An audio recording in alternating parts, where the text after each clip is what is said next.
Okupili smo se posle dužeg vremena, tačnije posle godinu i po dana, da nastavimo sa našim radom, ali srećni što smo u našim prostorijama koje smo dobili na korištenje i koje smo delimično sredili. Ima još dosta posla, ali se nadamo da ćemo to sve dovesti kako treba.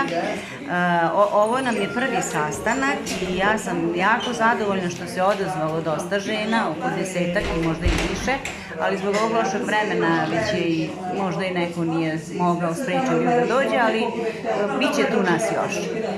Cilj nam je da sada prvi zadatak nam je da opremimo etno sobu koju smo zaista lepo eksponatima okitili. Sada da je to sredimo, ispeglemo, operemo ako treba i dalje da idemo da sređujemo kako koja prostorija dođe na red, to da radimo. Kasnije ćemo vidjeti šta će nam biti prioritet. Planiramo i da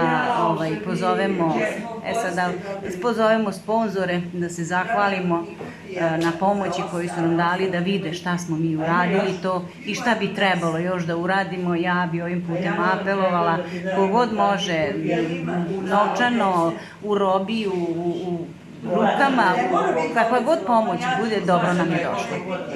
I na kraju da kažem da smo jako zadovoljni ovim prostorom i da se nadam da će se popuniti naročito dečicom. Večeras posle našeg sastanka dolazi i veterani da se skupe koji su srećni što smo ovde i zahvaljujem se svima koji su došli.